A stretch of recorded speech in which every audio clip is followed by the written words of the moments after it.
Bonjour à tous. Merci d'être avec nous pour ce sujet, un sujet important, puisque là on va parler d'hommes et de femmes. Peut-on se passer des 300 000 emplois à créer dans les services à la personne? La prévision d'ici 10 ans, faire face au vieillissement, c'est 20 millions de plus de 60 ans en 2030. Mais les entreprises ont des difficultés de recrutement, j'allais dire comme partout. Comment créer ces emplois? Comment les pérenniser? Alors, pour répondre à ces questions, 5 personnes. Annie Vidal, qui est députée de Seine-Maritime, vice-présidente de la Commission des Affaires sociales. Cyril Chabagnier, président de la CFTC. Guillaume Richard, président fondateur du groupe WeCare. Baptiste L'Enfant, délégué général du groupe Domicile et Compétences. Et Mathieu Souquier, consultant, ancien conseiller ministériel et associé de la Fondation Jean Jaurès. Bonjour à tous les 5. Alors, Cyril, je voudrais commencer avec vous. Je regardais, vous êtes la seule organisation présente à ce salon depuis 12 ans sans discontinuer. Pourquoi? Ça veut dire quoi? Ça veut dire beaucoup de choses. Bonjour et merci beaucoup pour l'invitation. Tout simplement parce que c'est un sujet majeur et sur lequel la CFTC est impliquée depuis maintenant, comme vous l'avez dit, 12 ans. On voit qu'il y a beaucoup d'enjeux aujourd'hui sociaux, d'enjeux économiques, mais il y a aussi un énorme enjeu démographique qui arrive, et vous l'avez cité dans vos propos introductifs. Et donc, on se doit évidemment d'être là pour accompagner ces personnes et ces concitoyens qui sont une population vieillissante, mais aussi être là pour, j'oserais dire, aider les aidants, puisque nous sommes de plus en plus nombreux et on sera de plus en plus nombreux à devoir accompagner dans nos familles et dans notre entourage les personnes qui vieillissent. Et puis aussi, tout simplement, parce que ça fait partie du tissu social de notre société. Et donc, on veut absolument accompagner toutes ces personnes au mieux. Et c'est un sujet qui est non seulement brûlant aujourd'hui, mais qui va être encore plus brûlant demain. Et donc, on se doit d'être là, d'être présent. Et puis, vous savez, la CFTC est reconnue comme le syndicat de la famille. Donc, si le syndicat de la famille ne s'occupe pas des personnes vieillissantes, où allons-nous? Où allons-nous, exactement. Effectivement. Annie, Madame le député, l'attraction des métiers, on peut dire que c'est quand même central, c'est essentiel. Il faut donner envie. Bien sûr, nous avons en France un problème majeur pour l'attractivité de ces métiers. Un petit chiffre pour rappeler que selon les régions de France, entre 20 et 30% des demandes d'accompagnement à domicile aujourd'hui ne peuvent pas être satisfaites faute de professionnels de santé. Alors, je suis bien consciente que c'est un métier qui est quand même assez difficile. Les horaires sont contraignants. Les salaires, malgré les revalorisations qui ont été faites, soit par le Ségur, soit par des avenants, sont pas tout à fait à la hauteur de ce qu'ils devraient être, eu égard à l'engagement des professionnels auprès des aînés ou des personnes en situation de handicap. Je pense toutefois que nous pouvons améliorer et travailler sérieusement sur les conditions de travail. Alors, je viens d'évoquer les questions de rémunération. Je pense qu'il y a des organisations de travail qui peuvent être plus fluides, qui peuvent s'améliorer grâce à des outils qui commencent à venir sur le marché de planification, de suivi à distance, qui peuvent être des aides pour les personnes, les intervenants du domicile. Et puis, nous avons, me semble-t-il, un axe formation et valorisation des professionnels à travailler. Aujourd'hui, tous les intervenants du domicile n'ont pas forcément un diplôme ou une reconnaissance de compétences qui leur permet à la fois d'être mieux rémunérés et à la fois d'être mieux valorisés, mieux reconnus dans les compétences qu'elles ont. Et donc, il y a tout un dispositif de formation qui est en train de se mettre en place. Dans la proposition de loi Bien vieillir que j'ai eu le plaisir et l'honneur d'initier, nous avons octroyé une carte professionnelle pour les intervenants du domicile. Ça peut paraître anecdotique, mais c'est typiquement quelque chose qui peut faciliter le quotidien pour se garer, pour avoir un coup-de-fil dans les files d'attente. Donc ça va se mettre en place début 2025. Et puis, comme tout professionnel, c'est une reconnaissance. Quand on arrive chez une personne âgée, qu'on montre sa carte professionnelle, eh bien, ça reconnaît bien qu'on a des compétences. Elles sont assorties, évidemment, et conditionnées à des types de formation. Et de la même manière, nous avons identifié un point qui est un point important, me semble-t-il, dans la question d'attractivité, c'est la question des déplacements. Et parfois, pour les intervenants du domicile, le coût de ces déplacements.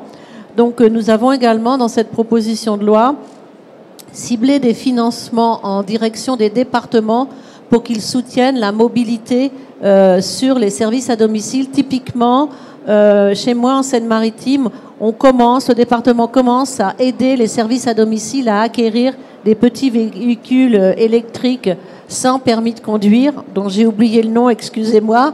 Enfin, vous voyez bien de quoi il s'agit. Et pour avoir assisté à l'arrivée de ces véhicules, c'est vraiment très pratique pour ces personnes. Donc voilà. Et puis vous avez vu la semaine dernière, le Premier ministre a annoncé tout un plan d'attractivité des métiers à travers la formation, à travers l'engagement, la sensibilisation des jeunes à aller vers ces professions. Et moi, je crois que, comme je le disais en début, bien que ce soit un métier difficile, les meilleurs ambassadeurs pour que ce métier devienne plus attractif, eh bien, ce sont les intervenantes. Je dis les intervenantes parce que, à grande majorité, plus de 90%, ce sont des femmes. Ce sont bien les intervenantes du domicile qui savent en parler. Même s'il y a des contraintes, c'est un métier du lien et c'est un métier qui est riche dans le relationnel et il faut aussi le dire. Et puis c'est un métier de responsabilité parce que c'est accompagner des personnes âgées, des personnes en situation de handicap dans leur quotidien avec toute la délicatesse, la pudeur que ça requiert et toute la dignité. Donc c'est aussi un très très beau métier qui mérite vraiment d'être présenté comme ça et je crois que ce sont vraiment les intervenantes du domicile qui peuvent le faire le mieux. On sent la professionnelle, vous venez de mettre tout le plan, c'est magnifique, tout ce dont on va parler. Je vais rebondir sur le salaire chez WeCare. Alors qu'est-ce qui se passe? On ne paye pas les salariés ou quoi? Alors, plusieurs éléments. Premier élément, attractivité. Est-ce qu'il y a un problème d'attractivité dans notre secteur? Bah non. Il n'y a aucun problème d'attractivité. Dans mon groupe, depuis le début de l'année, on est à plus de 800 000 candidatures. Ah ouais. 800 000 candidatures. Vous savez combien il y a de salariés dans le privé en France? 23 millions. J'ai 800 000 candidatures, c'est-à-dire à peu près 2% de tous les salariés du privé qui chaque année candidatent chez moi. Est-ce que c'est un problème d'attractivité? Non. Par contre, derrière, je ne recrute que 6 500 personnes. Et je devrais en recruter 7 500. Comment ça se fait? Est-ce que c'est parce que j'ai un problème de candidature, de nombre de candidatures, ou c'est parce que j'ai un problème d'adéquation entre la candidature et le besoin? Parce qu'effectivement, dans nos entreprises, on est hyper sélectif. Et pourquoi est-ce qu'on est sélectif? Parce que vous, en tant que particulier, est-ce que vous voulez que n'importe qui intervienne chez vous? Ben non. Ben non, vous ne voulez pas que n'importe qui intervienne chez vous. Vous ne voulez pas que n'importe qui s'occupe de votre ménage. Vous ne voulez surtout pas que n'importe qui s'occupe de vos parents âgés ou s'occupe de vos enfants. Donc vous, en tant que particulier, vous exigez de la qualité, vous exigez de la compétence. Ah, on arrive à un deuxième point. On arrive à un deuxième point qui est absolument fondamental. Parce que s'il y a un problème de reconnaissance, c'est parce que les pouvoirs publics laissent n'importe qui intervenir auprès des personnes fragiles. Aujourd'hui, vos cheveux et vos chiens sont bien plus protégés que vos parents âgés ou vos enfants. En effet, si je veux aller couper vos cheveux ou promener votre chien, je suis obligé d'avoir un diplôme. Et à part dans les entreprises et les associations, vous êtes autorisé en tant que particulier à employer n'importe qui pour intervenir chez vous. Vous n'êtes absolument pas protégé en la matière. C'est-à-dire que Marc Dutroux peut proposer ses services pour garder des enfants. Guy Georges, le tueur des vieilles dames de l'Est parisien, peut proposer ses services pour s'occuper de votre vieille maman âgée. Ça marque vos... Il peut le proposer aujourd'hui. Aujourd'hui, il peut le proposer. Vous pouvez les employer sans problème. Vous n'êtes pas protégé en la matière. Alors que pour couper les cheveux, c'est obligatoire. Vous devez avoir un CAP. Pour promener un chien, vous devez avoir une compétence spécifique. Pas dans les services à la personne. À part pour les entreprises et les associations. Dans les entreprises et les associations, il y a une obligation de diplôme. Et effectivement, nous, comme on a cette obligation de diplôme et qu'on a beaucoup de gens qui viennent, parce que les métiers sont attractifs, parce qu'ils ont énormément de sens, et parce que ce sont des super métiers, eh bien, oui, on a beaucoup de gens qui viennent. Et tout notre enjeu aujourd'hui, c'est de faire en sorte que ce flux de personnes qui viennent parce que nos métiers sont chouettes, eh ben, on puisse les accompagner pour les former. C'est pour ça qu'on a lancé au sein de mon groupe un programme qu'on appelle AVSAP, Accompagnement vers l'emploi dans les services à la personne, dont l'objectif, c'est de faire lever toutes ces barrières, tous ces freins qui font que des personnes qui ont envie de travailler dans nos secteurs ne peuvent pas bosser. Donc les freins, ce sont les freins à la mobilité, comme le rappelait très justement Madame la députée Annie Vidal. Les freins à la mobilité, premier élément, comment est-ce que, si j'ai pas de permis, si j'ai pas de véhicule, comment est-ce que je peux lever ce frein? Les freins de la pratique de la langue, les freins des compétences, et là, c'est tout l'accompagnement de formation pour permettre de transformer ces 800 000 candidatures en beaucoup plus de personnes employables et qu'on va pouvoir employer et embaucher dans nos entreprises. Rassurez-moi, Marc Dutroux, il est en prison.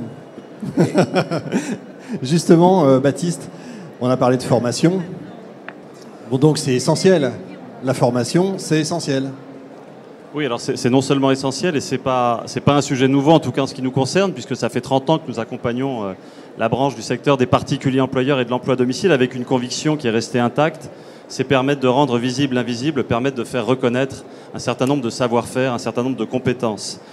Et en 30 ans, on a accompagné 1 million de parcours avec une dynamique qui est beaucoup plus forte ces 10 dernières années. Mais au-delà de finalement du volume, au-delà de l'acte de formation en tant que tel, et ça je le témoigne à titre personnel, la professionnalisation, c'est une triple reconnaissance pour ces personnes. Et je pense qu'elle est encore plus ancrée en elles quand il s'agit de ces métiers à domicile. La première, c'est une reconnaissance personnelle. La plupart d'entre elles, en fait, n'ont pas de diplôme. Parfois, elles viennent aussi d'autres pays où leurs diplômes ne sont pas reconnus. Et donc, quand elles obtiennent une certification reconnue en France, sur le plan personnel, ça change énormément le regard qu'elles ont vis-à-vis de leur métier. Le deuxième sujet, c'est évidemment une reconnaissance professionnelle, puisqu'une certification, c'est une reconnaissance de compétences, et je parlerai après des voies d'accès. Et enfin, le troisième élément, c'est la reconnaissance sociale. C'est la reconnaissance finalement de la société qui considère ces métiers comme étant doués de compétences, comme étant, entre guillemets, de vrais métiers, et ça, c'est très important. On l'a vu avec le Covid, d'ailleurs. Oui, d'autant plus, mais quand vous avez des personnes qui s'engagent dans des parcours de formation ou de certification professionnelle, c'est ce qu'elles nous renvoient et c'est ce qu'elles nous témoignent. Et ça, c'est extrêmement important. Et ensuite, et on en parlait hier, donc je me permets de le dire, c'est qu'on a des personnes qui travaillent parfois dans ce secteur, dans ces métiers, depuis de très nombreuses années. Et il y a un levier qui est essentiel, c'est la reconnaissance de l'expérience, qui, au même titre qu'un parcours de formation, permet encore une fois de mettre en évidence un certain nombre de compétences acquises.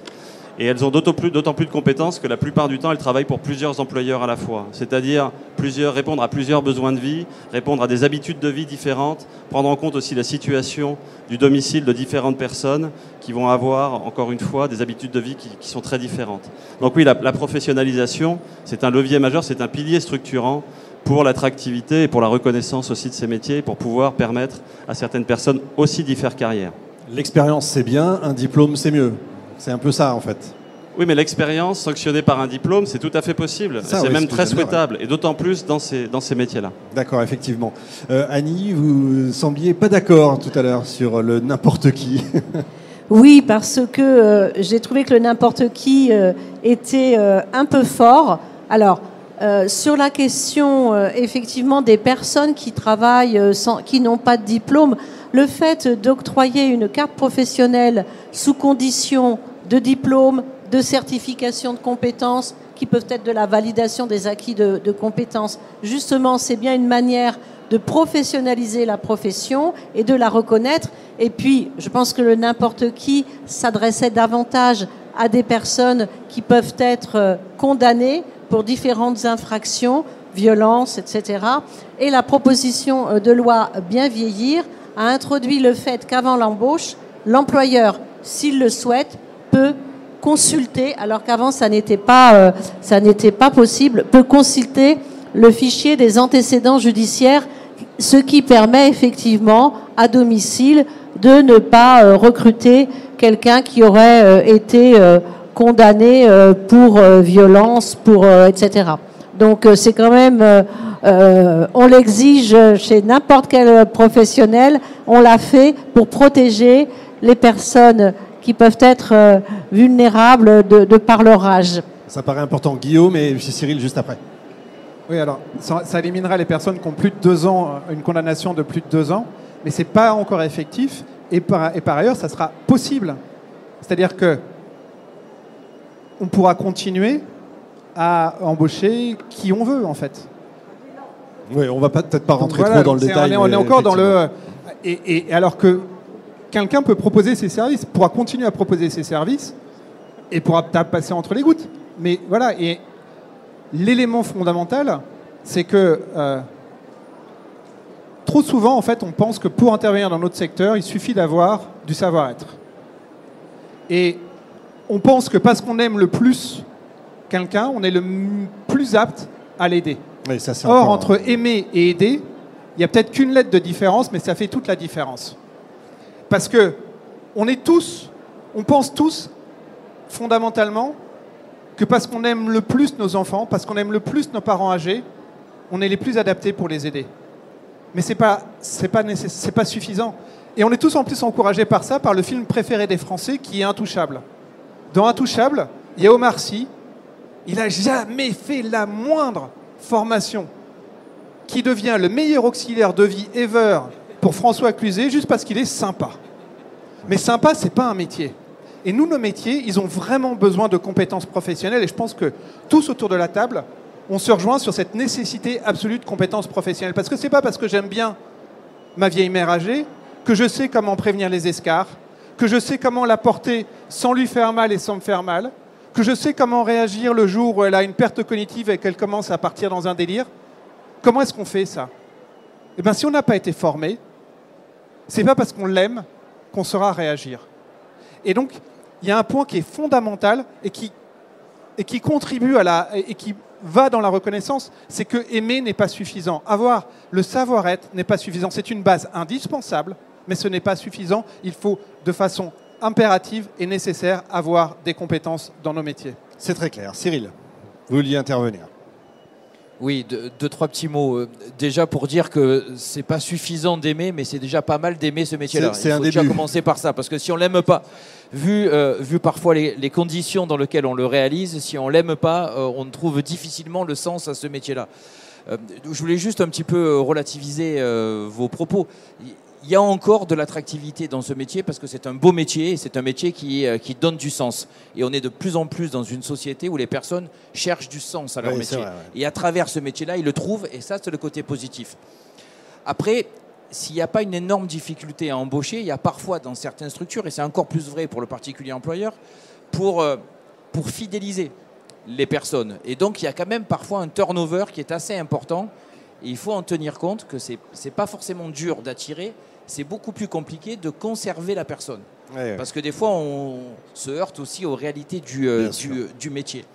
Et puis, mais Madame la députée l'a dit, il y a quand même des sujets dont il faut parler. Il y a encore des rémunérations, certes, qui ont progressé, mais qui sont insuffisantes. En plus, pour les salariés, selon qu'ils soient salariés d'une association, d'une entreprise, d'un particulier employeur, c'est pas les mêmes droits, c'est pas les mêmes salaires. Donc je pense qu'il y a quelque chose à faire au niveau du gouvernement aussi pour mettre, pas dire des normes, mais en tout cas des minima qui sont applicables de partout. Ça me paraît important.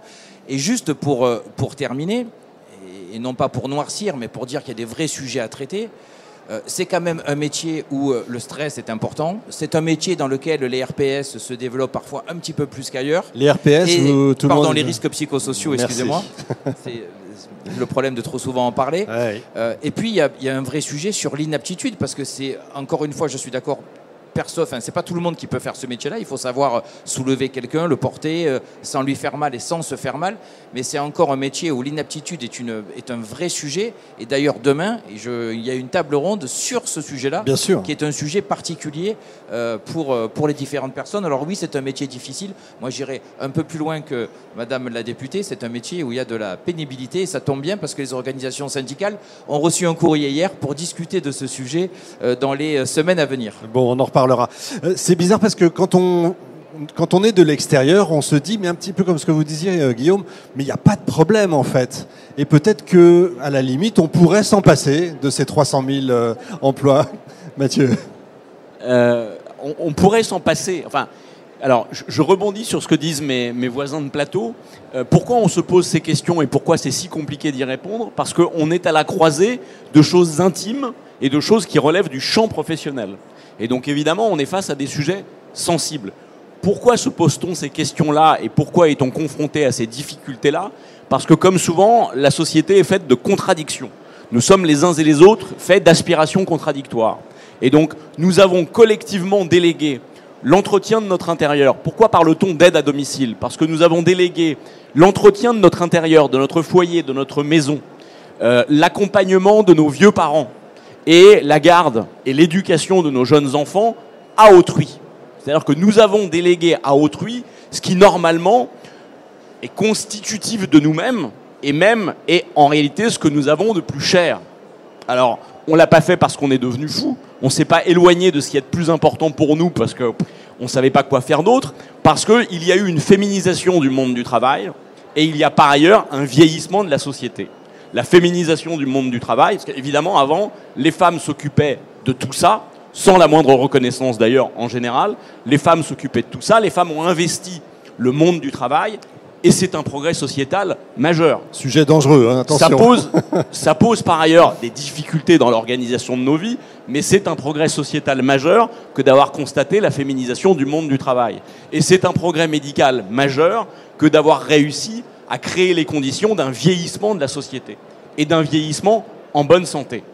Donc effectivement, on a délégué à autrui la gestion de ce qu'on a de plus cher, au prix de 2 progrès quand même collectifs considérables. Et le fait est que nous avons délégué ces fonctions-là à des personnes que, par ailleurs, la société considère insuffisamment, au plan symbolique et au plan salarial. On avait cru redécouvrir au moment du Covid que ces métiers étaient dits essentiels et que du coup, derrière, la société devait changer pour considérer comme essentiels ces métiers essentiels. Et c'est vrai que nous ne l'avons pas encore fait. Alors, et je termine juste sur un petit mot, effectivement. Vous disiez, Omar Sy est sympa, il est avant tout sympa, et en réalité, c'est plus compliqué que ça. On a quand même parlé du secteur du grand âge au cours des dernières années. Alors, ça ne concerne pas l'aide à domicile, ça concerne les EHPAD.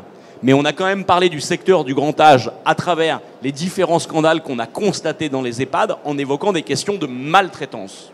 Et donc, précisément, pour sortir des questions de maltraitance, il faut sans aucun doute de la formation, mais il faut sans aucun doute de la sympathie, de l'empathie.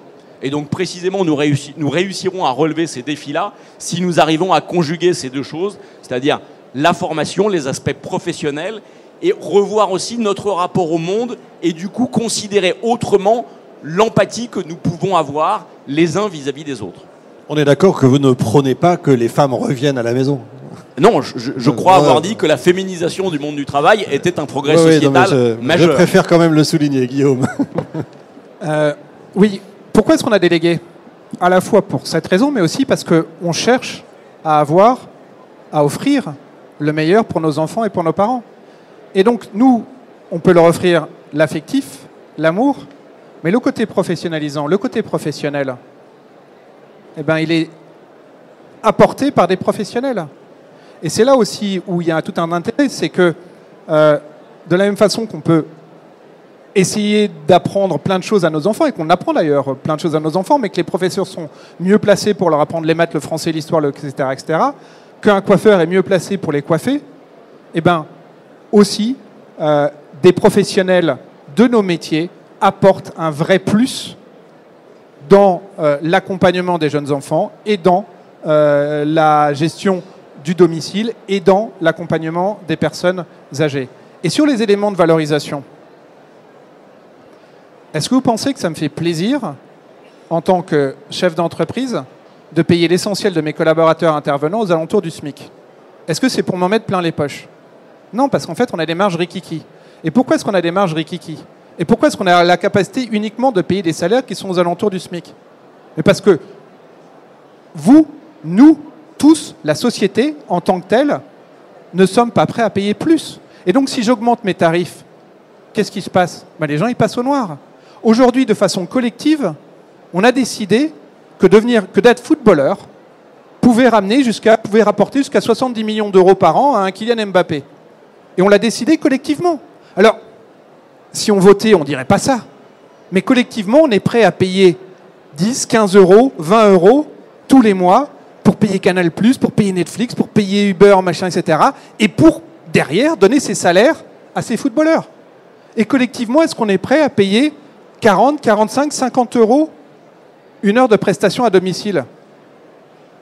Même avec 50% de crédit d'impôt, ça ferait 20-25 euros. Est-ce qu'on serait prêt à ça? La réponse, elle est non. La réponse, elle est non. Et donc, derrière, on a en fait un écart entre ce que l'on aimerait bien et notre comportement en tant que consommateur. En tant que consommateur, on n'est pas prêt à payer ça.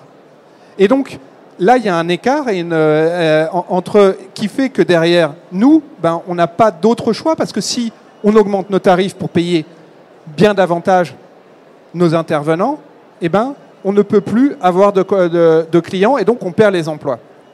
Mais après, le point de est-ce que c'est parce que je commence aux alentours du SMIC que toute ma vie je serai aux alentours du SMIC? Non. Parce que dans ces métiers, il y a des possibilités d'évolution professionnelle. Et si le poste d'intervenant était, est et sera pendant des années aux alentours du SMIC, les gens, eux, peuvent bouger. Le poste d'intervenant, mais les gens, eux, peuvent se professionnaliser, monter en compétences, acquérir des compétences supplémentaires qui permettent, soit en tant qu'intervenant, d'avoir une meilleure rémunération. Et dans mon groupe, j'ai une société qui s'appelle Maison Elia Paris. Et Maison Elia Paris, c'est une société qui intervient auprès des ultra-riches. Et dans cette société, j'ai des salariés qui ont des salaires extrêmement élevés. Le mieux rémunéré en tant qu'intervenant, il gagne plus de 7 000 euros net par mois. En tant qu'intervenant. Où est-ce qu'on envoie son CV? Chez Maison Elia Paris. Mais il faut être... C'est les champions du monde. Bien sûr. On intervient chez 3 des 5 plus grosses fortunes françaises. Bien évidemment, les tops du top qui interviennent chez ces gens-là, ils peuvent avoir des rémunérations qui sont très élevées. Donc en tant qu'intervenant, il y a des possibilités, mais aussi en tant qu'encadrant. Et vous pouvez évoluer vers des métiers. Et de façon extrêmement concrète, j'ai aujourd'hui 20 responsables d'agence qui managent plus de 80 personnes qui sont des anciens intervenants. J'ai une directrice de région qui est une ancienne intervenante. Et j'ai deux franchisés qui sont des anciens intervenants et qui aujourd'hui sont chefs d'entreprise et managent leur équipe. Et donc, il y a des possibilités de parcours, il y a des possibilités d'évoluer et de gagner davantage dans notre secteur. Ça, c'est valorisant. Annie. Oui, merci. Moi, je voudrais rebondir sur les propos de monsieur sur l'évolution de la société.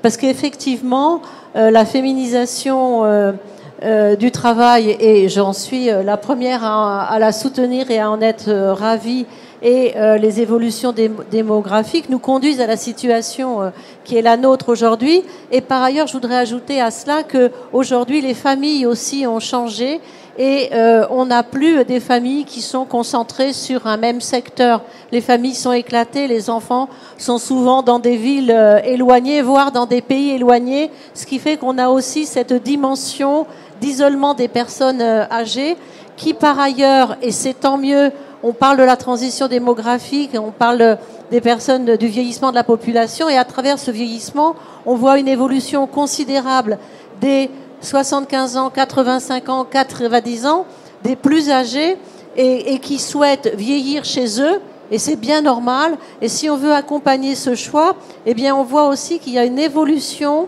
des personnes qui doivent être accompagnées à domicile. Il y a quelques années, les personnes qu'on accompagnait à domicile étaient relativement autonomes et on n'avait pas le même accompagnement qu'aujourd'hui. Aujourd'hui, les intervenants du domicile, quand elles commencent à prendre une personne en charge, il est autonome et au fil du temps, il reste dans son domicile et il perd des capacités. L'accompagnement n'est plus le même et c'est vrai qu'il faut une formation aux pathologies neurodégénératives parce que vous parliez de maltraitance et en fait tout est lié. Quand des personnes souffrent de pathologies neurodégénératives, elles peuvent être violentes, elles peuvent être agressives. Et l'intervenante, si elle n'a pas connaissance de cette situation, bien, elle prend ça comme quelque chose qui est dirigé envers elle. C'est très désagréable, c'est parfois humiliant, alors que quand elle sait, ben, elle peut plus prendre de recul par rapport aux mots qui sont dits et qui sont désobligeants. Donc ça, c'est vraiment typiquement de la formation. Et puis évidemment, il y a toutes les formations pour aider à porter les malades, à les tourner, à accompagner la douche, etc. Donc on voit bien qu'on est dans un secteur qui est en pleine évolution et un secteur, vous le disiez, qui concerne les intervenants du domicile, qui concerne le service à la personne. Il y a, je ne sais, Myriam El Khomri avait expliqué qu'il y avait, je n'ai plus le chiffre, un nombre de métiers considérables, des conventions collectives considérables qui n'ouvrent pas les mêmes droits, les mêmes avantages, etc. Je pense que ça aussi, dans l'attractivité des métiers, parce que moi je considère quand même qu'il faut travailler sur cette question d'attractivité, eu égard au fait qu'on a 30% de demandes qui ne peuvent pas être prises en charge, c'est quand même pas rien. Eh bien, pour moi, il me semble qu'il faudrait avoir une vision globale de tout cela et créer une filière gériatrique. Parce que ça permettrait peut-être de regrouper toutes ces conventions, tous ces secteurs, et de dire, voilà, pour l'accompagnement des personnes âgées et des personnes en situation de handicap qui vieillissent elles aussi chez elles et qui ont besoin d'accompagnement spécifique, eh bien, on a un tronc commun de base, puis après, on va avoir des spécificités. Et je pense que la création de cette filière gériatrique, pour moi, c'est un point... c'est un point important. Je ne veux pas être trop longue pour ne pas monopoliser, mais je voudrais quand même dire deux choses qui me semblent extrêmement importantes. C'est vrai qu'il y a les aidants naturels que sont les aidants familiaux. Moi, je considère que les aidants familiaux ne peuvent pas remplacer les aidants professionnels. Ça n'est pas la même chose. D'un côté, il y a le besoin de technique, de technicité, de savoir-faire et de savoir-être. Et puis de l'autre côté, il y a les aidants familiaux qui sont là, évidemment, pour donner de l'affection et de l'amour, mais qui sont là aussi pour passer du temps à côté de la personne, pour parler, pour se promener, pour jouer aux cartes, que sais-je, et pour soutenir le côté administratif. Vous avez raison. Et tout ça fait un tout. Et donc je pense qu'on a eu tendance, parce que peut-être la situation s'est modifiée au fil du temps et nous a peut-être heurté sans qu'on puisse prendre le recul nécessaire, on a eu parfois tendance à mélanger, voire à opposer les uns aux autres. Et en fait, on a besoin pour accompagner nos personnes âgées d'une complémentarité des politiques publiques, des politiques locales, de l'administratif, des aidants professionnels. Vous voyez, j'appelle les professionnels des aidants professionnels parce qu'ils aident vraiment. Et puis des aidants familiaux et des structures associatives qui toutes vont avoir un rôle à jouer pour faire que dans notre pays, on puisse accompagner dignement nos aidés. Et c'est un honneur que de pouvoir le faire. Sur les questions de la maltraitance, toutes les études qui sont faites dans bien des pays, et le pays le plus en avance là-dessus, c'est le Canada, montrent que malheureusement, la nature humaine est ainsi faite, et les conditions de travail aussi font que, eh bien, quand une personne est très vulnérable, elle est plus soumise qu'une autre à des situations, elle est plus exposée qu'une autre à des situations de maltraitance. Tout ça est très documenté, et la maltraitance est un phénomène très complexe, souvent inconscient, parfois qui est lié à des conditions de travail trop difficiles, mais c'est aussi quelque chose sur lequel il faut sensibiliser et former parce qu'on peut contourner finalement ce phénomène en faisant ça. Donc on voit bien qu'on a énormément de choses qui sont autour de cela, et c'est vrai à domicile, c'est vrai en établissement. Et à domicile, je le dis et j'espère ne froisser personne, il y a plus de maltraitance à domicile qu'en établissement. Et bien souvent, on constate que eh bien, ce sont parfois les aidants familiaux qui sont maltraitants parce qu'ils ne savent pas, parce qu'ils ne sont pas formés ou parce qu'ils sont trop fatigués, trop épuisés. Donc, il faut remettre, je crois, chaque chose à sa place sans se voiler la face et travailler de concert pour ce défi qui est le nôtre de l'accompagnement de nos aînés. J'avais été très marqué par le fait de savoir que la plupart, enfin beaucoup d'aidants mouraient avant l'aider, de fatigue, d'épuisement. Donc c'est un truc à pas oublier effectivement. Vous avez parlé du Canada. Comment ça se passe à l'étranger? Parce que j'ai l'impression qu'on réinvente toujours l'eau chaude chez nous. Comment ça se passe ailleurs? Guillaume, vous avez une expérience de l'étranger. Alors effectivement, nous nous sommes implantés dans plusieurs pays. Et juste pour compléter, les services à la personne, c'est pas que le maintien à domicile. Le maintien à domicile, c'est un des 3 grands métiers. Il y a tout ce qui concerne les personnes âgées, il y a tout ce qui concerne les enfants, il y a tout ce qui concerne aussi le domicile. Et les 3 sont complémentaires. Parce que si on veut des plannings qui soient les plus adaptés possibles, les plus complets possibles, si on veut réduire les temps de déplacement, eh ben, la complémentarité entre les métiers elle est hyper importante. Et puis aussi pour l'intérêt du métier et pour réduire la pénibilité. Vous parliez tout à l'heure de pénibilité. Quand on ne s'occupe que de personnes âgées ou en situation de handicap, c'est une pénibilité psychologique parce qu'on est régulièrement confronté à la maladie et à la mort. Quand on ne s'occupe que des enfants, c'est une pénibilité psychique parce que les enfants, ça bouge dans tous les sens. C'est hop, ça nous prend tout le temps. Quand on s'occupe que de faire du ménage, c'est une pénibilité physique. Et avoir un peu des 3 métiers, ben, ça permet de réduire ces pénibilités, d'augmenter l'intérêt parce qu'on a des interlocuteurs de nature différente. Les personnes âgées nous transmettent, nous on transmet aux enfants, on les accompagne. On a des moments plus calmes quand on est sur de l'entretien de la maison. Bref, ça permet un équilibre qui est extrêmement intéressant pour beaucoup de collaborateurs. Pour en revenir à votre question sur qu'est-ce qui se passe à l'étranger, EO 300 000 emplois à créer. Mais en fait, c'est un choix de société. Je parlais tout à l'heure des choix de société par rapport à la valeur qu'on accorde, à la valeur économique qu'on accorde aux choses. Ben là, nous, on a fait un choix de société qui me semble extrêmement intéressant parce que grâce au système qui a été mis en place de crédit d'impôt et puis toutes les allocations qui peuvent exister, la PCH, prestation de compensation du handicap, l'APA, l'allocation personnalisée en autonomie, etc., ça permet d'avoir un coût qui est acceptable pour l'État parce que si les études démontrent que ça coûte 6,6 milliards d'euros, ça en rapporte 8,9. Donc certes, ça a un coût, mais ça rapporte un peu plus que ce que ça coûte au niveau français. Et quand on compare à d'autres pays, en Belgique, par exemple, ils ont totalement réussi à tuer tout le travail au noir, mais au prix d'un coût très élevé. Parce qu'en Belgique, en fait, il y a quasiment 80% du prix qui est pris en charge par l'État. En Belgique, vous avez un système qui s'appelle les titres-services. Et vous achetez un titre-service qui vaut 24 €, qui correspond à 1 heure en Belgique parce qu'ils n'ont pas de TVA, donc ça correspond à 24 €. Vous achetez un titre-service et vous l'achetez valeur 24 €, vous l'achetez 8 €, et là-dessus, vous avez en plus 30% de crédit d'impôt. Et donc, avec ce système-là, ils ont tué le travail au noir. Et ce qui fait qu'en Belgique, dans un pays où il y a 11 millions d'habitants, l'entretien de la maison, ça représente 2,5 milliards d'euros de chiffre d'affaires.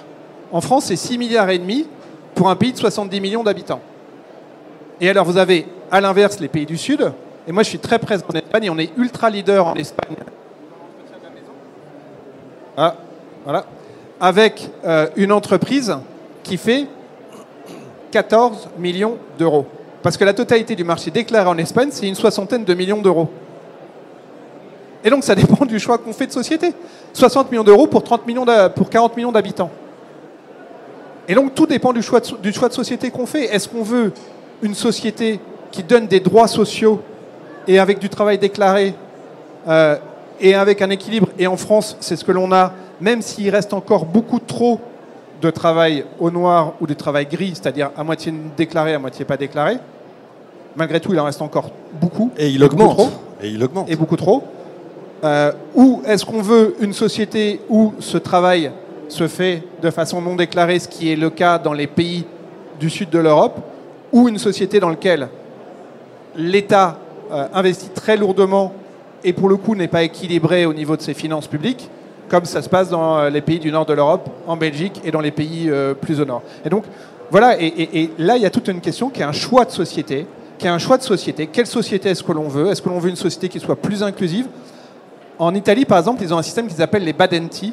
Et les badenti, ce sont des personnes qui sont au domicile des personnes âgées, qui dorment, dans le meilleur des cas, dans une pièce à part, dans un lit, mais souvent dans le salon, avec, depuis 2 ans, une convention collective, mais qui est très très légère, parce que les personnes sont 24-24 chez les particuliers. En théorie, ils bénéficient de leur dimanche et d'une partie du samedi, mais c'est de la théorie. Si c'est pas appliqué, de toute façon, voilà.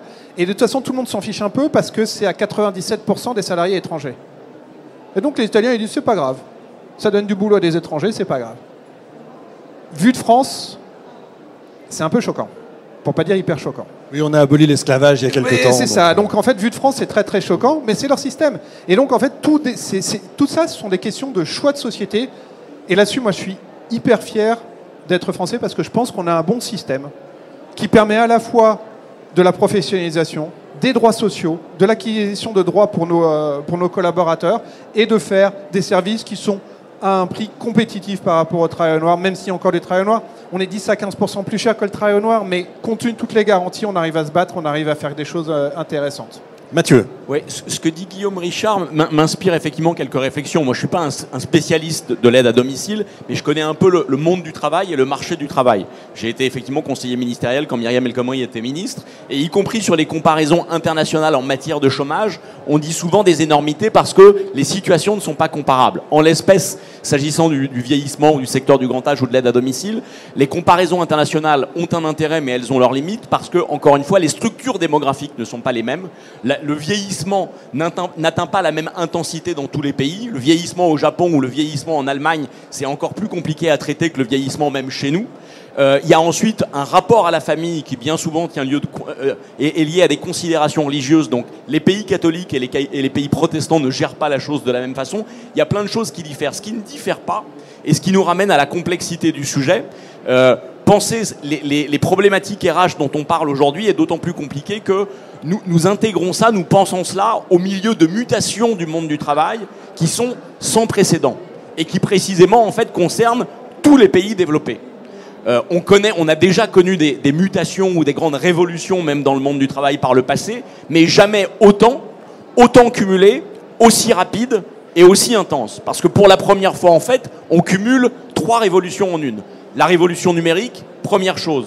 La révolution écologique, deuxième chose. La révolution démographique, troisième chose. Ça, c'est du jamais vu. Et ça dit que le monde du travail, dans les 20 prochaines années, va muter de façon considérable qu'on ne sait même pas anticiper.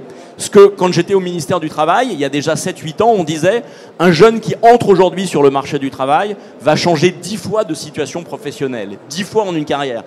Le modèle sur lequel on a vécu pendant très longtemps, où une vie professionnelle, c'était un métier et éventuellement le même métier dans la même entreprise, c'est fini depuis longtemps. Aujourd'hui, on dit qu'on change en moyenne 10 fois de situation dans une carrière. Et deuxième chiffre probant, incroyable même, on dit que les enfants qui naissent aujourd'hui, la moitié des enfants qui naissent aujourd'hui exerceront demain des métiers qui n'ont même pas encore été inventés.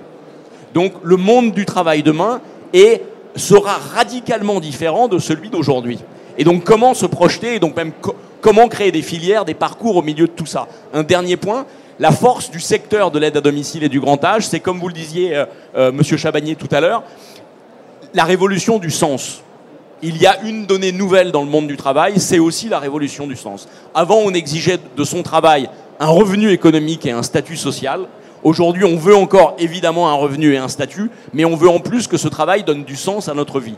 Il se trouve qu'un certain nombre de métiers dont on parle ici, précisément, sont porteurs de sens. Et c'est un avantage comparatif qui ne se perdra pas dans le temps. Cyril, Baptiste, je vais revenir justement sur la formation et les nouveaux métiers et ce monde qui est en train de changer et en évolution.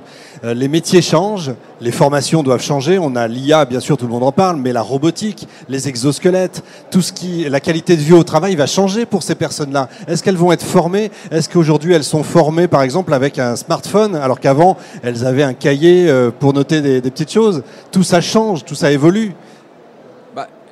Ça change, ça évolue. La formation est l'un des enjeux essentiels. On a compris, là, c'est l'enjeu, je crois. On en a parlé, clairement. Évidemment, il y a la rémunération, il y a les conditions de travail, mais la formation est l'un des grands enjeux à venir. Donc oui, il y a des progrès qui sont importants, liés à l'intelligence artificielle, liés à la robotique. Encore faut-il bien l'encadrer et bien... donner des normes et des règles, parce que quand c'est pas contrôlé, on peut avoir le pire, mais quand c'est bien utilisé, on peut avoir le meilleur. Et notamment, et on voit avec le développement, par exemple, des exosquelettes, évidemment des conditions de travail qui s'améliorent, parfois aussi un gain de temps qu'on peut avoir. Et on se rend compte que de plus en plus de métiers, on arrive à faire, on va dire, les tâches peu intéressantes à le confier à l'intelligence artificielle, par exemple, et garder les tâches les plus importantes. Je vais vous prendre un exemple qui n'a rien à voir avec ce milieu-là, justement pour montrer et pour pas toujours faire le lien avec le service à domicile. Mais dans la police, par exemple, il y a entre 30 et 40% de l'activité d'un policier qui est de la paperasse. Oui. Avec l'intelligence artificielle, on peut permettre de gagner ce temps-là et de faire en sorte qu'il soit sur le terrain là où on en a besoin. C'est exactement pareil, d'ailleurs, dans le service hospitalier, où le nombre de paperasses est tellement important que du coup, le temps passé auprès du patient, qui est le cœur du métier, et on en revient à donner du sens au métier, est fait de manière très peu importante. Donc oui, la formation est essentielle. Ça commence à arriver, mais honnêtement, on a beaucoup à faire sur la formation parce qu'on n'est pas en avance. Donc il faut vraiment accélérer. Et puis la formation aussi, non seulement ça permet de prendre toute cette nouvelle technologie, mais la formation permet de jouer sur les conditions de travail. La formation permet d'avoir des développements de carrière et de compétences. Donc on voit que c'est un enjeu essentiel. Considérable. Baptiste. En fait, je voulais aussi rebondir sur ce que disait Mathieu tout à l'heure sur la question des révolutions technologiques environnementales. Et derrière, en fait, ces métiers-là, il y a d'autres enjeux. Au-delà de la professionnalisation, il y a vraiment la question... En fait, il y a une triple reconnaissance de ces personnes. D'abord, ce sont des acteurs de transmission. Il y a 10 ans déjà, on avait mené un programme avec des partenaires européens sur l'usage des nouvelles technologies, et notamment de la tablette, du smartphone. Ouais. Et il y avait un double objectif. Il y avait évidemment la question de l'acquisition des compétences, mais il y avait aussi la question de pouvoir transmettre ça à la personne aidée.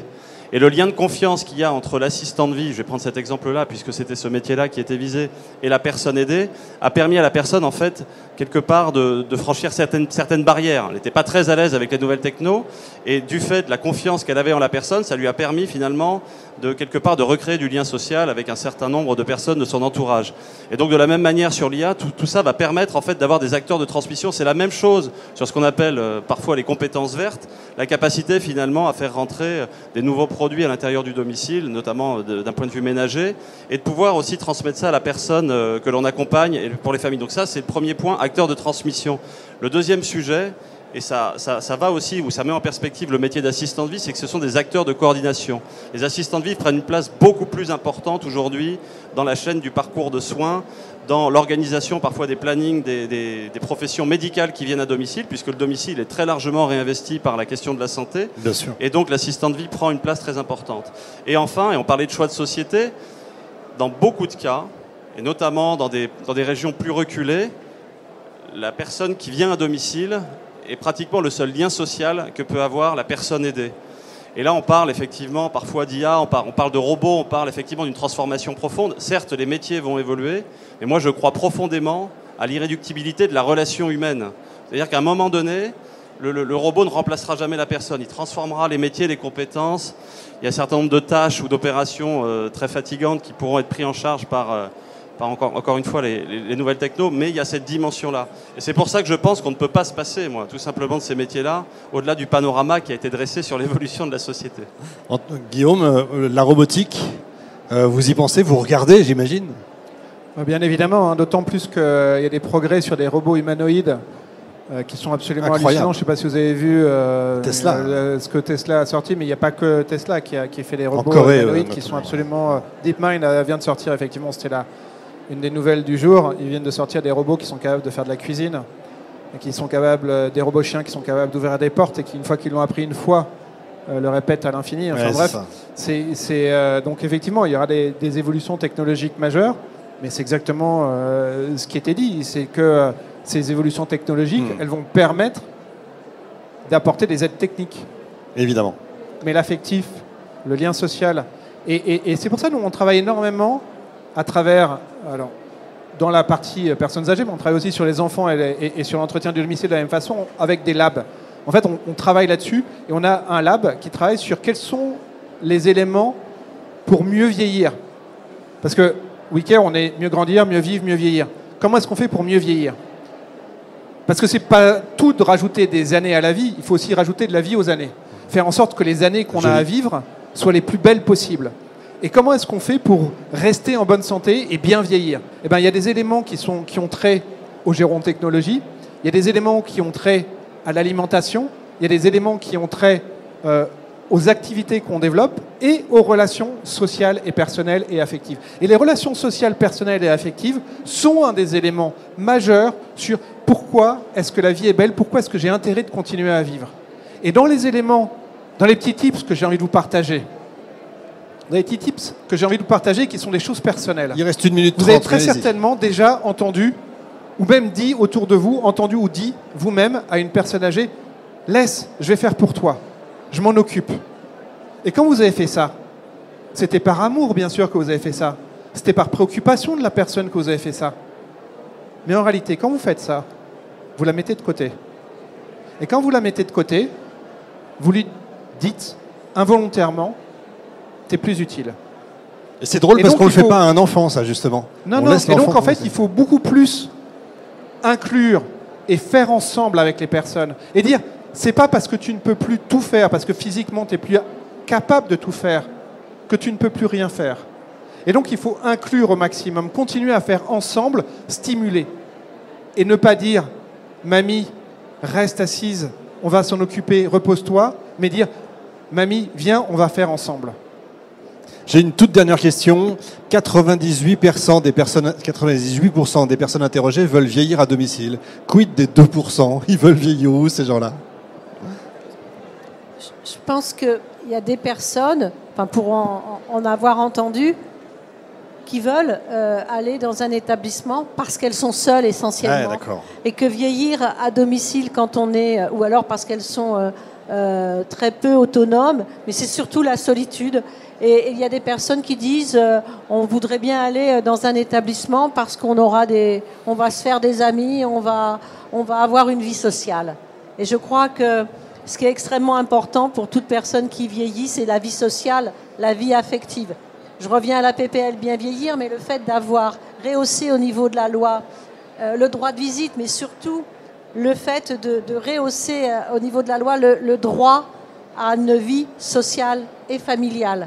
C'est extrêmement important parce que c'est l'autonomie et c'est le fait de rester une personne à part entière, d'avoir ses désirs, ses choix, recevoir des personnes, continuer à vivre finalement comme quand on a 30 ou 40 ans, peut-être un peu plus doucement parce que le corps ne suit pas, mais en tout cas continuer à mener une vie la plus ordinaire, enfin la plus normale soit-elle. Et je crois que c'est vraiment important. Moi je dirais, et ce sera la dernière intervention que je ferai, on a vraiment un défi devant nous. Alors moi je vais parler en tant que législateur, c'est de donner un cadre législatif, juridique à tout cela et d'y trouver les financements nécessaires parce que c'est un vrai investissement. Et oui, c'est un choix de société, c'est un investissement. Qu'est-ce qu'on est prêt à faire pour pouvoir accompagner ce vieillissement dans un contexte où aussi les recettes, entre guillemets, liées au travail, elles vont aller à l'inverse puisqu'à partir de 2030, les plus de 65 ans seront beaucoup plus nombreux que les moins de 20 ans. Donc on voit bien que les recettes issues du travail vont diminuer et les besoins liés au vieillissement de la population vont augmenter. Donc il va falloir à un moment donné faire des choix. Et au-delà de ces choix législatifs et financiers qui sont essentiels pour porter une politique ambitieuse de l'autonomie, eh bien il y a ce que individuellement on peut faire, on peut apporter pour cet accompagnement. C'est effectivement dans le quotidien et dans la place que l'on fait à nos aînés, mais dans nos administrations, dans nos cités. Quand on met un banc, quand on met des bancs dans les cités, ça permet aux gens de sortir de chez eux, d'aller chercher leur baguette et de s'asseoir entre-temps, et ça permet de continuer à avoir sa place dans la société. Je crois que c'est vraiment...